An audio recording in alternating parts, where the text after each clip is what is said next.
প্রত্যেকবার পরিস্থিতি থেকে আপনি এইভাবে পালিয়ে যান কেন স্যার?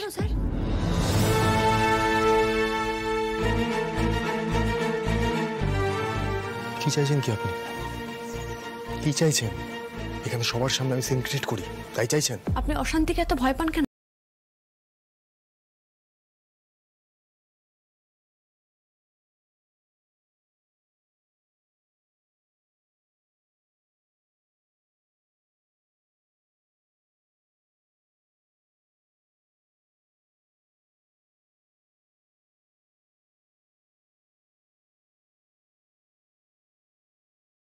ওনাকে বিয়ে করলেন না কেন স্যার?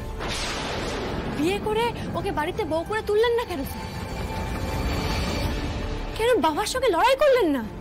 কেন বললেন না যে এই বাড়ি, এই সম্পত্তি, এই কোম্পানি, এই পরিবার আমার, আমি ছাড়বো না? কেন ওনাকে পাশে নিয়ে লড়াই করলেন না? দায়িত্ব কাঁধে তুললেন না কেন? কিসের জন্য? আসলে আপনি আমাকে ফেস করতে পারছেন না, কারণ আপনি জানেন আমার বলা কথাগুলো ভুল নয়, একটাও ভুল নয়।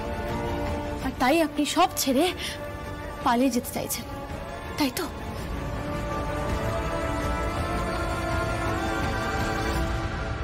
আপনাকে ছেড়ে অহনাকে বেছে নিতে তো আমি চাইনি, আপনি বাধ্য করলেন আমাকে। আমার ফ্ল্যাটে অহনাকে দেখেই আপনি ধরে নিলেন যে আমি আর অহনা একসাথে আছি। একবারও আমাকে ক্ল্যারিফাই করার সুযোগটুকু দিলেন না। অ্যালিগেশনের পরে অ্যালিগেশন, অ্যালিগেশনের পরে অ্যালিগেশন দিয়ে গেলেন। আর এখন আপনার মনে হচ্ছে যে আমি আপনাকে ফেস করতে চাইছি না, কারণ আপনি ঠিক আর আমি ভুলে পড়া। কি হলো স্যার? আপনি চুপ করে আছেন কেন?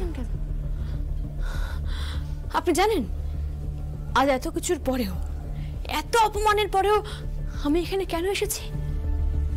এটা বলতে যে আপনি বাড়ি ফিরে চলুন স্যার, ওটা আপনার বাড়ি,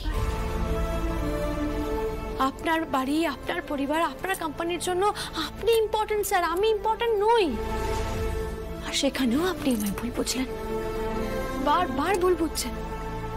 কেন আমি আপনাকে দুজনের মধ্যে একজনকে বেছে নিতে বলেছি, সেই কারণে আপনি আমাকে দুষছেন। আমি নাকি আপনার থেকে আপনার পরিবারকে কেড়ে নিয়েছি? দুজনের মধ্যে একজনকে বেছে নেওয়া মানে তো আর একজনকে ত্যাগ করা স্যার।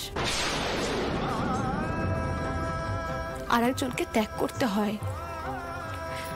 আপনি শ্যামলীকেই ত্যাগ করেছেন।